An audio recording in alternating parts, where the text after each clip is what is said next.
Bengaluru central Koramangala RTO ಕಚೇರಿಯ 4 ಅಧಿಕಾರಿಗಳ ವಿರುದ್ಧ ಹೈಕೋರ್ಟ್ ವಕೀಲ ನಟರಾಜ್ ಶರ್ಮಾ ಹೊರ ರಾಜ್ಯದ ವಾಹನಗಳಿಗೆ ತಪಾಸಣೆ ಮಾಡದೆ ಎಫ್ಸಿ ನೀಡಿದ್ದಾರೆ ಅಂತ ಸಾರಿಗೆ ಇಲಾಖೆಯ ಆಯುಕ್ತರಿಗೆ ದೂರು ನೀಡಿದ್ದಾರೆ.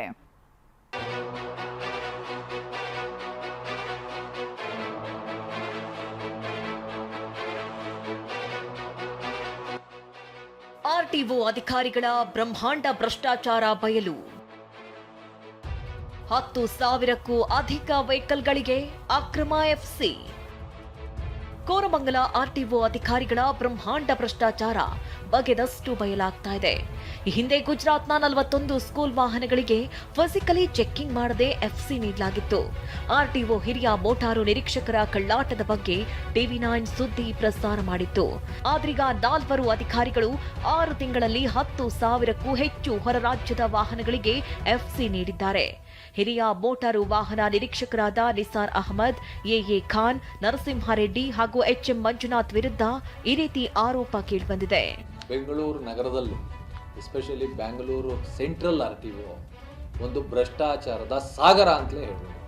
ಸುಮಾರು 10,000ಕ್ಕೂ ಹೆಚ್ಚು ವಾಹನಗಳನ್ನು ಯಾವುದೇ ರೀತಿಯಾದಂಥ ಫಿಸಿಕಲ್ ಇನ್ಸ್ಪೆಕ್ಷನ್ಗಳನ್ನು ಮಾಡದೆ ಇವತ್ತು ಕೊಟ್ಟಿರ್ತಕ್ಕಂಥದ್ದು ದಾಖಲೆ ಸಮೇತ ನನ್ನ ಹತ್ರ ಇದೆ. 4 ಜನ ಅಧಿಕಾರಿಗಳು IMV ಇನ್ಸ್ಪೆಕ್ಟರ್ಗಳು ಇವತ್ತು ಇದರಲ್ಲಿ ಭಾಗಿಯಾಗಿದ್ದಾರೆ. ಒಂದು ವಾಹನಕ್ಕೆ 20,000 ರೂಪಾಯಿ ಅಂದ್ರೆ 10,000 ವಾಹನಕ್ಕೆ ಸುಮಾರು 20 ಕೋಟಿಗೂ ಹೆಚ್ಚು ಇವತ್ತು ಇದರಲ್ಲಿ ಅವ್ಯವಹಾರ ಆಗಿದೆ. ಕೇರಳ, ಗುಜರಾತ್, ಮಹಾರಾಷ್ಟ್ರ ವಾಹನಗಳಿಗೆ ಅಕ್ರಮವಾಗಿ ಎಫ್ಸಿ ನೀಡಿದ್ದಾರೆ. 2025ರ ಆಗಸ್ಟ್ನಲ್ಲಿ 646 ವಾಹನಗಳಿಗೆ ಎಫ್ಸಿ ನೀಡಿದ್ದಾರೆ. ಸೆಪ್ಟೆಂಬರ್ನಲ್ಲಿ 1,168 ವಾಹನಗಳು, ಅಕ್ಟೋಬರ್ನಲ್ಲಿ 1,813 ವಾಹನಗಳಿಗೆ ಎಫ್ಸಿ ನೀಡಿದ್ದಾರೆ. ಇನ್ನು 2025ರ ನವೆಂಬರ್ನಲ್ಲಿ 3,383 ವಾಹನಗಳು, ಡಿಸೆಂಬರ್ನಲ್ಲಿ 2,057 ವಾಹನಗಳಿಗೆ ಎಫ್ಸಿ ನೀಡಿದ್ದಾರೆ. 2026ರ ಜನವರಿಯಲ್ಲಿ 955 ವಾಹನಗಳಿಗೆ ಚೆಕಿಂಗ್ ಮಾಡದೆ ಎಫ್ಸಿ ಕೊಟ್ಟಿದ್ದಾರೆ.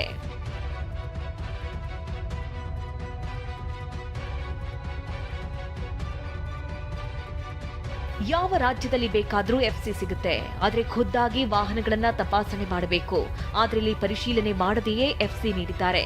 IMV ಕಳ್ಳಾಟದ ತನಿಖೆ ಮಾಡುವಂತೆ ಜಂಟಿ ಸಾರಿಗೆ ಆಯುಕ್ತರಿಗೆ ರಾಜ್ಯ ಸಾರಿಗೆ ಇಲಾಖೆಯ ಆಯುಕ್ತರಿಗೆ ಸೂಚನೆ ನೀಡಿದ್ದು, ತನಿಖೆಯಿಂದಷ್ಟೇ ಸತ್ಯಾಸತ್ಯತೆ ಬಯಲಾಗಬೇಕಾಗಿದೆ.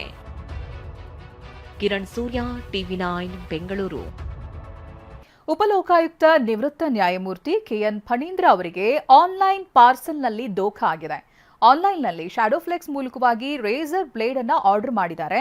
ಆದರೆ ಪಾರ್ಸಲ್ ಓಪನ್ ಮಾಡಿ ನೋಡಿದಾಗ ಹಳೆ ಬಟ್ಟೆ ಬಂದಿರೋದು ಪತ್ತೆಯಾಗಿದೆ. ಈ ಬಗ್ಗೆ ಡೆಲಿವರಿ ಬಾಯ್ಗೆ ಕರೆ ಮಾಡಿದ್ರೆ ಸರಿಯಾಗಿ ಸ್ಪಂದಿಸ್ತಾ ಇಲ್ಲ, ಆರ್ಡರ್ಗೂ ತಮಗೂ ಯಾವುದೇ ಸಂಬಂಧ ಇಲ್ಲ ಅನ್ನೋ ಉತ್ತರ ಸಿಕ್ಕಿದೆ.